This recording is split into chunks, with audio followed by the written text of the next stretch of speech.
Ever found yourself watching a thrilling college football game? A huge play is about to unfold, and then, out of nowhere, a yellow flag sails onto the field, stopping all the action? Sometimes these penalties are easy to spot, like a false start or holding. But other times it is a call that leaves many fans wondering, what just happened there? One of those confusing calls can be for an illegal formation, which simply means the offensive team did not properly line up its players before the ball was put into play. It is a foul that happens before the snap, and it is all about precise positioning.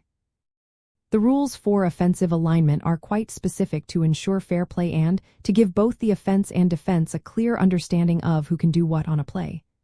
At the snap of the ball, the offense must have exactly 7 players on the line of scrimmage. No more, no less. This leaves for players in the backfield. Importantly, the 2 players on the very ends of the line of scrimmage, often called the ends, must be eligible receivers. The 5 players in between them are considered ineligible receivers. An illegal formation occurs if there are not 7 players on the line, or if one of the players on the end of the line is an ineligible receiver, or if an eligible receiver is illegally covered up by another player on the line.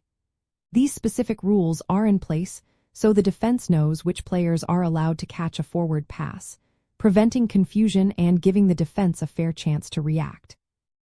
So, how can you spot this on game day? First, just before the snap, try to quickly count the offensive players on the line of scrimmage. You should see 7. Then, keep an eye on the 2 players on the very ends of that line.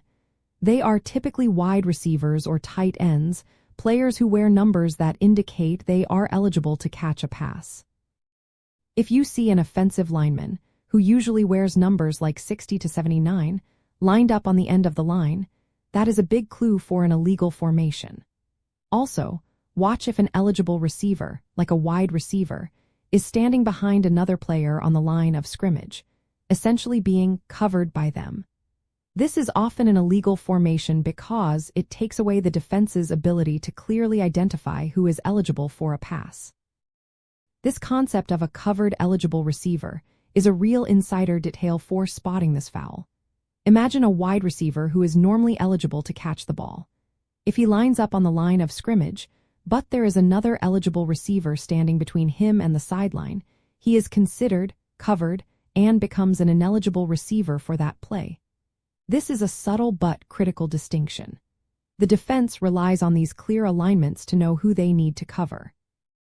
A 5-yard penalty for illegal formation can completely change the momentum of a drive, potentially stalling an offense that was just picking up steam.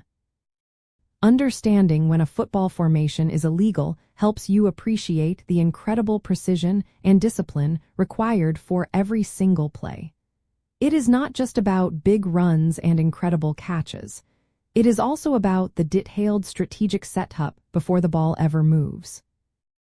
By recognizing these subtle alignments, you will not only be able to anticipate a potential flag, but also gain a deeper appreciation for the intricate chess match happening on the field between offense and defense, making you a more knowledgeable and engaged fan.